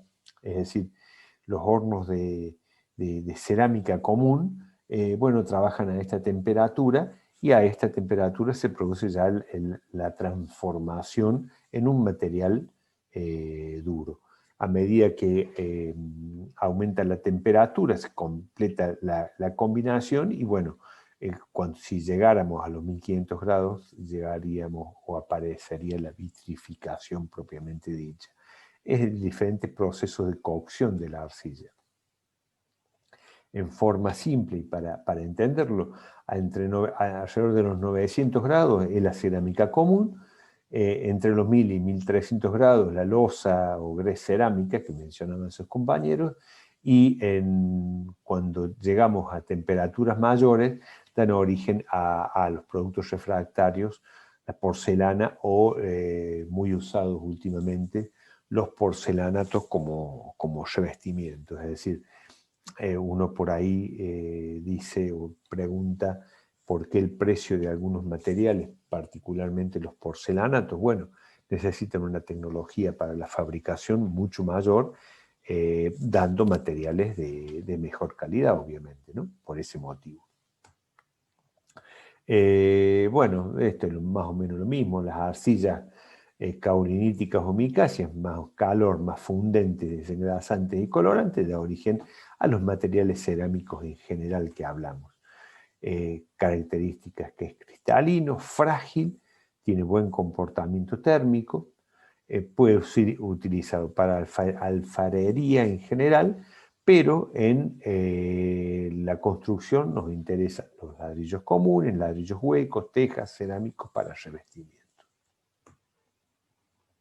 Así, la norma IRAN 12502, que mencionaron sus compañeros, podemos hablar de ladrillo cerámico y podemos hablar la clasificación según el volumen de hueco. Podemos hablar de ladrillo macizo, perforado, hueco. Según la función estructural, portante, no portante. Y según la forma de fabricación, ladrillo común, de máquina, prensado, extruido. Son características generales y que estoy repitiendo ya un poco también lo que plantearon sus compañeros. El ladrillo común, bueno, no hay mucho para agregar, es una mezcla de suelo, de tierra con materia orgánica que se lleva al horno, se moldea, se lleva al horno, y tenemos el ladrillo común, de las dimensiones que se conocen y que ya lo han visto anteriormente, ¿sí? Con dimensiones y pesos conocidos. Usado para mampostería, para todo trabajo de albañilería. El ladrillo cerámico hueco, bueno, ya es un material que tiene alguna otra composición de limos, arcillas y puede tener algo de arena muy finas. Estos ladrillos y bloques para mampostería, dijimos, serían los huecos, con más de 25% de volumen de huecos, pudiendo ser portantes y no portantes, y obviamente el proceso de prensa de fabricación es el extruido. Extracción de arcilla, sus compañeros también lo mencionaron muy bien a esto. Extracción de arcilla, estacionamiento de acopio, se incorpora el agua, se moldea, se corta, se seca, a la cocción, selección y embalaje. No hay mucho para agregar. Lo que sí es importante, se pueden clasificar los bloques y tenemos la cuenta de los bloques portantes según la resistencia. Compresión paralela a los tubos, 12 megapascales, compresión perpendicular en los tubos mayores a 8,5 megapascales. Esto se realiza un ensayo de compresión muy similar al que se realiza con las probetas de hormigón, digamos con un encabezamiento también con azufre, con un molde adecuado, y el cálculo, hay que ir a la norma y ver la forma de cálculo, que no es directamente la carga por la sección, sino hay que calcular la sección, obviamente, ¿sí? Hay diferentes tipos de clases de bloques portantes en función de la resistencia que pueda tener, por lo tanto, la capacidad portante que tienen estos bloques cerámicos. Los tenemos de diferentes formas, tamaños, dimensiones, es decir, esto tiene que ver con digamos, define la cantidad, el peso de la unidad y la cantidad de unidades por pallet, que pueden tener un formato de este tipo para paredes de 20 centímetros, equivalente a una pared de 30 de ladrillo común. En cambio, los portantes tienen un formato de este tipo, con 16 tubos, 4x4, en donde, fíjense, cada unidad tiene un peso aún mayor. Bueno, son diferentes tipos, y así podemos hablar de 12, los bloques de 12 centímetros, y también podemos hablar de bloques de 8 para paredes de 10, es decir, son diferentes formatos de lo mismo, y fíjense cómo disminuye obviamente el peso por unidad. De todas formas, la gran ventaja, y también fue mencionado, de los ladrillos cerámicos huecos es el menor consumo de mezclas para elevar mampostería y la rapidez de colocación y, por supuesto, su menor peso, lo que hace que sea muy aplicable en construcciones en altura a los efectos de disminuir la masa en la parte superior. Las tejas cerámicas son piezas moldeadas con materiales, es decir, a ver, hasta ahora bloques de hormigón. También puede haber tejas de cerámica. Son piezas moldeadas con materiales arcillosos sometidas a cocción con la superficie exterior vidriada o esmaltada. La función es cubierta de techo. Hay de diferentes tipos en función de las formas que tengan, que son las conocidas francesa, portuguesa, la española, etc. Hay diferentes formas. Acá ven un ejemplo ustedes de tejas cerámicas y diferentes formas que se pueden encontrar en el mercado y muy utilizadas. Que en la norma IRAN 12528 habla de las formas geométricas, permeabilidad, eladicidad, carga de rotura, resistencia al impacto, etc. y esto es un aspecto importante. Las tejas cerámicas son muy lindas, para decirlo de alguna forma, muy utilizadas, pero tienen la gran contra que ante el impacto, particularmente en una zona como Córdoba, que está afectada a granizo en forma periódica, bueno, pueden causar roturas importantes. De hecho ha ocurrido más de una vez, roturas de techos parcial o totalmente, gracias, o como, no gracias, sino como consecuencia de una granizada importante, ¿no? Este es un tema a tener en cuenta a la hora de evaluar el material de recubrimiento de un techo.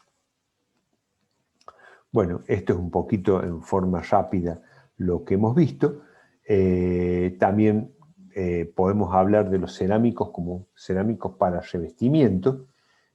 Hasta ahora eran de uso estructural o para techo. Para revestimiento serían lo que llamaríamos mosaicos, azulejos, etc. Y podemos hablar, según el proceso de fabricación, monococción o bicocción. Y para todos hay ensayos de flexión, de rayado, de choque térmico, de cuarteo, ataque químico, abrasión. Las normas IRAM nos hablan de todo este tipo de ensayos que se pueden hacer sobre todos los materiales y eventualmente se deben hacer a la hora de hacer algún control de calidad, ¿sí?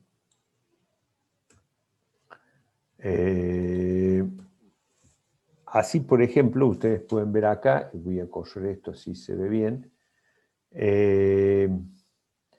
en donde esto es una ficha técnica de una cerámica en particular, color black, tamaño, terminación, y fíjense, todas las especificaciones que tiene una baldosa cerámica, un tipo de cerámico, en donde absorción de agua, resistencia a las heladas, sí, es decir, que es un material que puede estar a la intemperie, coeficiente de fricción, cuadratura, variación de tonalidad, cantidad de piezas por caja, superficie a cubrir por cada caja, y esto es importante de tener en cuenta, es decir, el uso para pared, para piso, interior o exterior.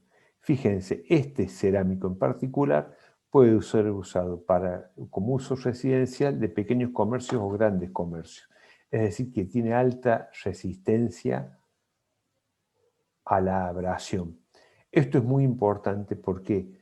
Porque se puede ver más de una vez en sitios públicos o semipúblicos, lugares en donde se coloca cerámica, lugares de gran circulación, en donde las cerámicas que se colocan no son aptas para alto tránsito, con lo cual enseguida el paso de las personas hace que se desgaste, pierdan el color y hasta puede perder forma y romperse.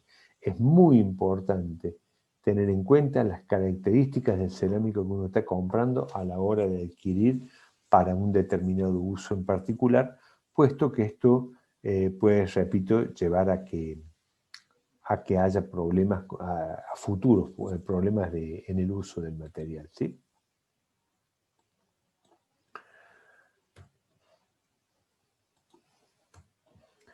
Bien, hasta acá todo lo que es cerámicas, haciendo un repaso de lo que mostraron sus compañeros y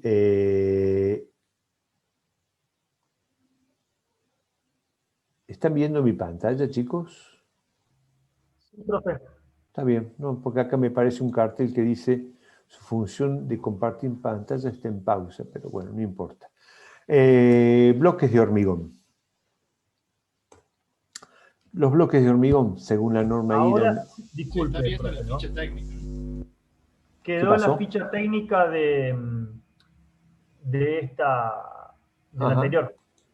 No sé qué pasó acá.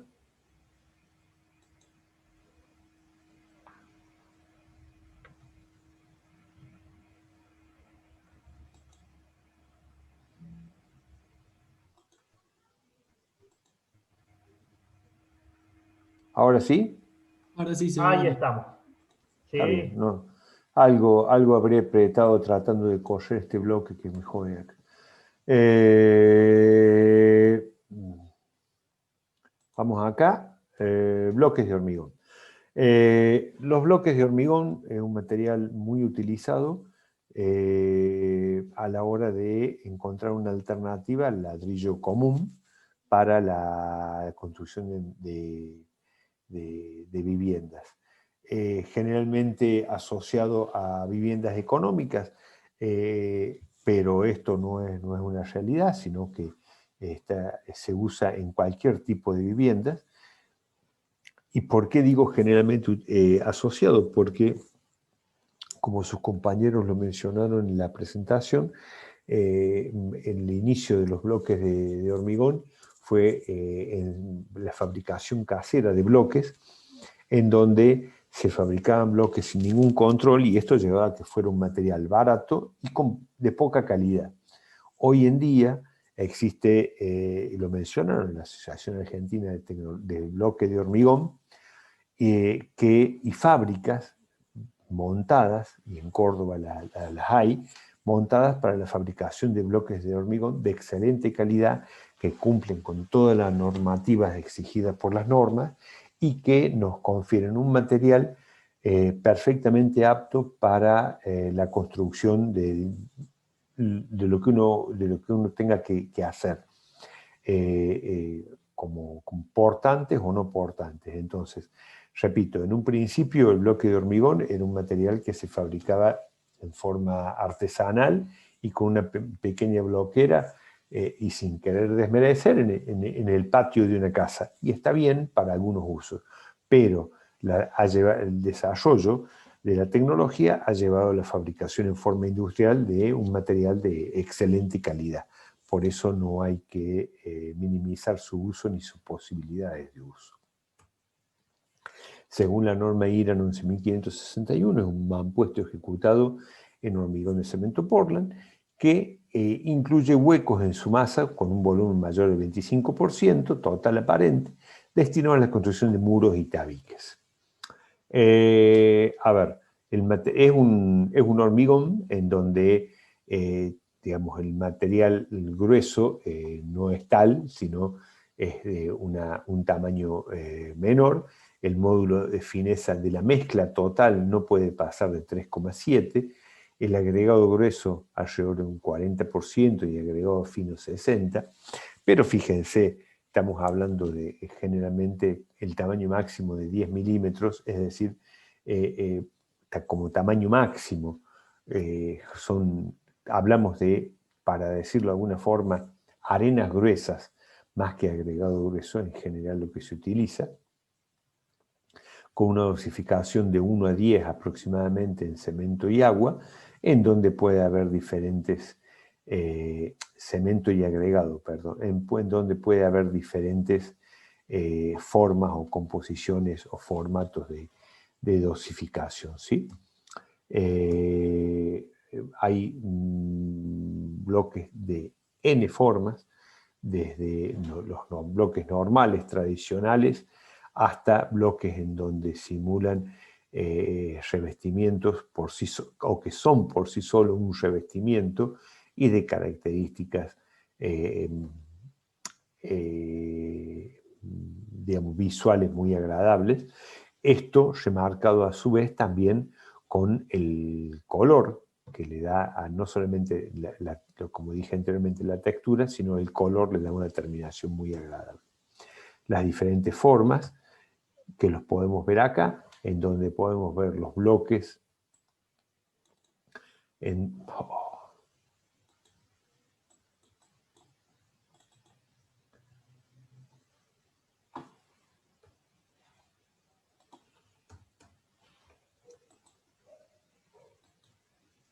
acá estoy, donde pueden ver los diferentes formatos de bloque.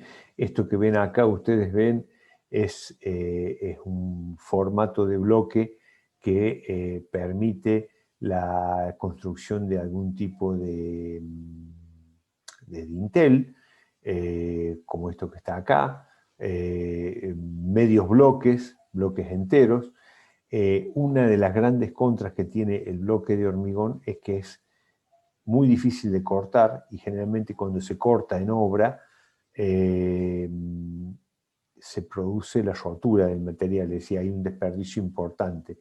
Entonces, generalmente las obras que se van a hacer con bloques de hormigón se deben modular para el bloque entero, o a lo sumo el medio bloque. Entonces, uno teniendo bloques enteros y un medio bloque puede modular y no tener desperdicio, ¿sí?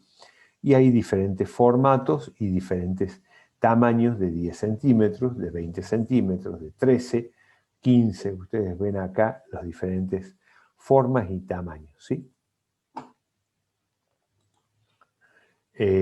Por su parte, bueno, también existen los bloques de hormigón para construcción con viguetas, es decir, para el relleno de la construcción de techos con vigueta. Acá ustedes ven acá para los diferentes espesores para techos de vigueta, que generalmente suelen ser cerámicos, pero perfectamente se pueden hacer con bloques de hormigón.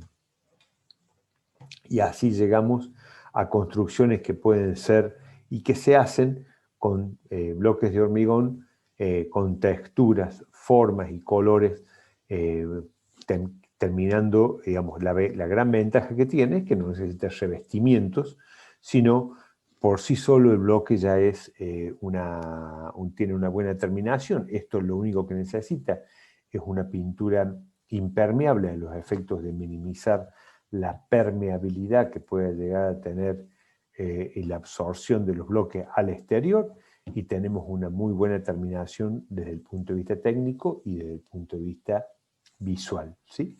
Esto realmente es importante, hablando de bloques, pero también podemos hablar de adoquines, que en definitiva no dejan de ser premoldeados de hormigón, y las mismas fábricas que fabrican bloques lo hacen con los adoquines, en donde se producen adoquines de diferentes formatos y colores, bueno, adaptando a la necesidad del patio de la facultad. De hecho, al que ya hace varios meses que no podemos asistir, pero si ustedes recuerdan, habrán visto que está hecho con bloques, con adoquines de hormigón, que es una forma muy fácil y práctica de hacer pisos, y de características muy, muy adecuadas y adaptables al medio, con ventajas importantes, ¿sí? Incluso se utiliza para pavimento. Ustedes pueden ver acá diferentes usos, y en la vida cotidiana seguramente lo han podido ver o lo pueden ver a diario, el tema de los adoquines de hormigón. Y por último, también podemos tener tejas de hormigón, ¿sí? De la misma forma que teníamos tejas cerámicas, podemos tener tejas de hormigón, en donde el formato generalmente es parecido, o un formato como este que se ve aquí,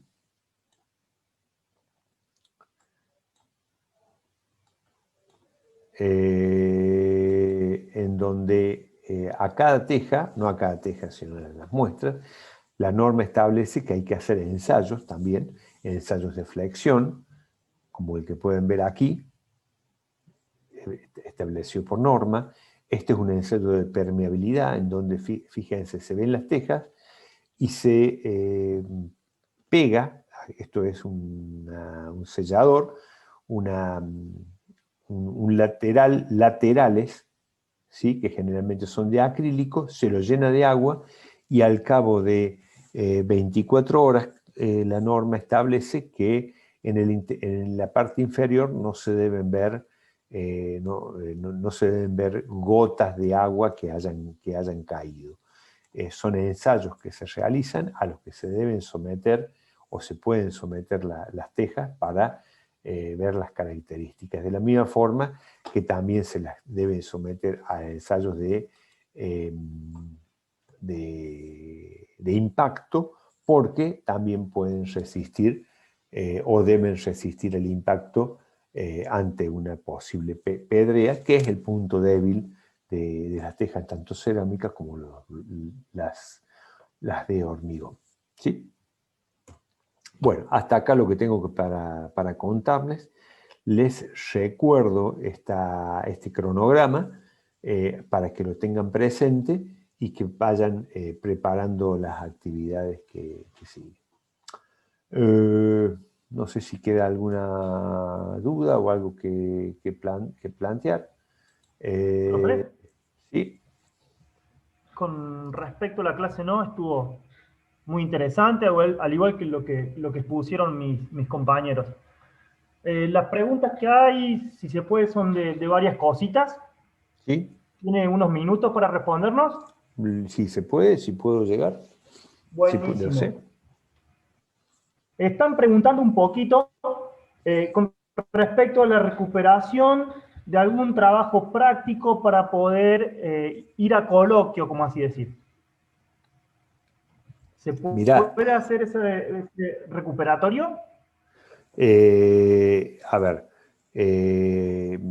yo no tengo presente, porque por ahí se me mezclan con otras cátedras, cómo es cómo habíamos planteado, pero digamos, todas las instancias de evaluación tienen previsto alguna recuperación. Lo que pasa es que hay que ver el tema de los trabajos prácticos, cuántos trabajos hay que no aprobados y que no se pueden recuperar N, es decir, trabajos prácticos. No sé si alcanzo a explicarme. Tendría que ponerme a repasar. Me parece que los lineamientos de la cátedra habían sido de que para promocionar, para poder ir al coloquio, no se podía recuperar ningún trabajo práctico. No, porque tenían una instancia, estaba planteado de esa forma, tenés razón. ¿Y hay alguna posibilidad de cambiar eso? Mirá, a ver, esto está planteado de esta forma, digamos, los trabajos prácticos no es un trabajo que... ¿Por qué se puso eso? Ahora recuerdo. No es algo que está al azar. Ustedes tienen la clase, tienen todos los apuntes y en base a eso tienen que hacer el trabajo práctico. Cuando está reprobado, realmente es con todos los elementos en la mano. Habrá que ver si hay algún caso particular en función del resto de las actividades, habrá que verlo en particular, pero a principio de año se mencionó y se dejó en claro el tema de que hacer hincapié en los trabajos prácticos porque, bueno, empezábamos de una forma que era irregular, ustedes tenían todos los elementos, han tenido todos los elementos y el apoyo, entiendo, de toda la cátedra. Habrá que analizar si hay algún caso particular que merezca estudiarlo, ¿sí? Lo veremos. Profe, ¿puedo hacer una consulta? ¿Sí? Por ejemplo, nosotros tenemos los trabajos prácticos aprobados, pero el promedio para llegar al 8 para el coloquio no nos da. Están todos aprobados. ¿Se puede recuperar uno para subir la nota para promoción? Están aprobados los trabajos. A ver, repetime la pregunta, por favor. Para recuperar, para subir nota, porque los trabajos están aprobados, no están desaprobados. Pero para subir el promedio de los trabajos, ¿eso se puede hacer? Lo que pasa es que, a ver, eso es parte de lo que decía yo antes, es decir, esto ustedes a la hora de realizar los trabajos tienen que tener en cuenta que hacerlo con todo el énfasis posible a los efectos de poder llegar, digamos, así estaban planteadas las cosas de entrada. Digamos, el tema es que no podemos, digamos, cambiar a esta altura del partido las reglas del juego, porque hay quienes se han esforzado y que tienen buenos trabajos, ¿no? Como lo dije anteriormente, si hay algún caso en particular que haya que analizar, lo veremos en su momento. Por ahora, ir adelante y bueno, si no se llega, a ver, si no se llega a las posibilidades de aprobar la materia al coloquio, luego ir y hacer el examen final en condición de promocionado es más o menos como un coloquio. ¿Está? Otra- Pero eventualmente sí. podemos analizar alguna cuestión particular. Bien, una preguntita más, profe, que es una duda que tenemos, y es con respecto a la presentación de la clase pasada. Tengo entendido que tenemos que hacer un trabajito y todavía no nos han pasado información. Del Claro, o sea, práctico, nos tenían que subir, digamos, el material para hacer el trabajo y ahí quedó que lo subían. No, el mail decía que lo iban a subir y todavía no está. termino la clase y mando un audio a un grupo que tenemos para plantear esto. No se preocupe, Perfecto. lo hago inmediatamente. Es decir, las consignas para el trabajo práctico. Bien, perfecto. Otra pregunta más, profe. ¿Dónde se podría ver las notas? Me han preguntado eso y estoy haciendo eco de esa pregunta. Las notas de del parcial Así es. no se publicaron en autogestión. No, tengo entendido que no. Bueno. Yo recuerdo la mía, por eso no No, es está mi bien. pregunta en realidad. A ver, por ahí hay cuestiones que hasta se nos pueden escapar. Es decir, entiendan ustedes que si para ustedes es todo nuevo, esto de la virtualidad para nosotros también. Y antes, cuando los parciales eran escritos, se publicaba la nota en un listado en la autogestión. Claro. Ahora, como la nota fue medio instantánea, por haber sido a través de la UB, en una de esas al final nos olvidamos de publicarla. Pero eso no es ningún Profe, problema. no hace falta aclarar, eso ya sabemos que es bastante difícil esto para ustedes. No. A ver, yo, digamos, hago el comentario un poco, no como excusa, sino es la realidad. Es decir, por ahí se nos escapan las tortugas, como en este caso, pero espérame un segundo que estoy Bueno. tomando nota para después. De todas formas, esto me da pie, el primer tema que me habían planteado, las consignas del último trabajo práctico. Sí, digamos el material para poder hacerlo. Perfecto. Dicho sea de paso, yo todavía no, mejor dicho, sí he avanzado, pero no he publicado las notas de estos trabajos grupales que ustedes han hecho. Para poder avanzar y terminar con esto, aquellos que no me hubieran enviado al correo el trabajo, el PowerPoint y el Word con el trabajo grupal, envíenlos por favor para poder terminar yo la corrección y después la calificación y corrección y publicar después las notas de estos trabajos, ¿sí? Bueno, no sé si queda algo más. Una preguntita más, profe, si puede ser. Sí. Voy a aprovechar.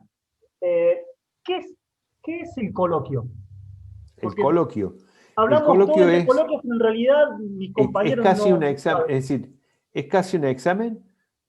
Si estuviéramos es decir, yo te voy a decir lo que era, porque digamos, los antecedentes nuestros son de la presencialidad. ¿Qué es lo que era? Era una entrevista, o me empezó la idea como una entrevista a los efectos de redondear la materia, le llamo yo. Es decir, hacer preguntas en general de toda la materia para saber el conocimiento, el grado de conocimiento, ¿sí? Eso era en forma oral o escrita, en un aula, bueno, como si fuera un parcial más. ¿Se entiende? Bien. Ante esta situación es probable, y esto lo estoy definiendo, que tengamos el coloquio se transforme en una instancia tipo V, en algunas poquitas preguntas teóricas, como si fuera un parcial, así tipo múltiple choice o cuestión por el estilo, de autocorrección, y aquellos que pasaran esta instancia una pequeña entrevista de Zoom conmigo, en donde, bueno, alguna pregunta les haré, en definitiva, a los efectos de determinar si están en condiciones de aprobar la materia, ¿sí? Es decir, en definitiva no deja de ser un examen, ¿sí? Una instancia de examen para que demuestren los conocimientos teóricos de la materia, porque hasta este momento esos conocimientos teóricos no han sido evaluados.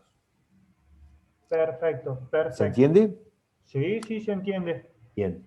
Que eso en principio está previsto, según el cronograma que les he pasado, para el día, creo que era 10 de noviembre. ¿Se perdió el audio, profe? ¿Mi audio? ¿El resto escucha? Sí, sí, sí se escucha. ¿Me escuchan? Que Sí, esto está porque previsto, era mi computadora. está previsto para el 10 de noviembre, y bueno, lo tenemos que organizar todo. Acá dice, en caso de no aprobar, ¿qué es lo que pusieron en el chat? Yo lo leo. En caso de no aprobar el coloquio, ¿se va a final? Sí, se va a final con el final promocionado. Es decir, aquel que no se presente, es decir, que esté en condiciones de coloquio y no se presente o no lo aprueba, queda con los prácticos promocionados. Claro, rinde un final teórico, ¿no? A un examen. Y sí, por eso. A ver, el tema. Hay un tema, es decir, esto del coloquio es algo que surgió hace 2 a 3 años, a los efectos de dar la aprobación de la materia. Yo creo que es bastante incómodo, de hecho muchas veces he visto, o chicos me dicen, no, por las fechas en que es el coloquio no podemos estudiar para rendirlo, porque tenemos parciales de otras materias, y sí, es decir, pero yo me veo obligado a tomar el coloquio en esa fecha, porque yo tengo fechas límites para presentar los listados de la materia y cerrar la materia. Es decir, no tengo forma de poner el coloquio en otra fecha. Entonces, repito, muchas veces pasa, ojalá que no ocurra, de gente que está en condiciones y no le dan los tiempos, porque ustedes, me imagino que para esa fecha seguramente están con N parciales, cerrando todas las materias. Pero bueno, es una cuestión que yo no puedo manejar, digamos. Estoy obligado desde el punto de vista administrativo a cerrar la materia en esa fecha, ¿sí? No sé si queda alguna duda. Ya la próxima duda que queda para mí ya es individual, con respecto al trabajo práctico de la semana que viene, así que si alguno de mis compañeros tiene otra pregunta para hacer. Listo, chicos, entonces Profe, yo tengo una pregunta antes de que cierre la clase. Con respecto al tema del coloquio, ¿entrarían los temas de los ensayos que fuimos viendo a lo largo del año? Digamos, a ver, la materia es una, es decir, el coloquio es lo que permite cerrar la materia. No va a ir a la parte práctica directamente, pero todo lo que es, qué sé yo, hay temas que son muy generales, que son teóricos y prácticos, y es difícil encontrar la separación, la materia, repito, es una sola. Es decir, por más que estemos en un coloquio teórico, entre comillas, no se puede desconocer qué es una probeta de hormigón, o cómo se ensaya, o qué es una dosificación, o cuál es el ensayo de tracción del acero. Es parte del conocimiento general de la materia, ¿no? Es un coloquio de cierre. Perfecto. Muchas gracias. Por favor. Profe, tengo una pregunta. ¿Sí? Yo soy del grupo 21 y cuando le enviamos el Power para la presentación de la clase pasada, usted nunca nos dio una devolución del trabajo. No sé si le habrá llegado el mail o no, porque recién dijo que lo necesitaba para poder poner la nota. No, si lo pasaste al correo de la cátedra, está, no te preocupes. Es decir, a ver, por ahí me preocupo, me concentro más en contestar las preguntas que me hacen respecto de los futuros trabajos que en aceptar, pero tenés razón, y discúlpame, voy a tratar de darles el ok de recibido, porque eso es un error mío. Dale, está bien. Gracias, profe. ¿Ok? Bueno, hasta acá llegamos, chicos, y les agradezco el aguante hasta esta hora. Ya son las 8 de la noche. Creo que había alguien, no me acuerdo si era Germán, que estaba Profe. queriendo hacer alguna consulta de su trabajo en particular. No, profe, somos nosotros del grupo 32. Ah, Si se son puede quedar unos varios. Listo, chao a los que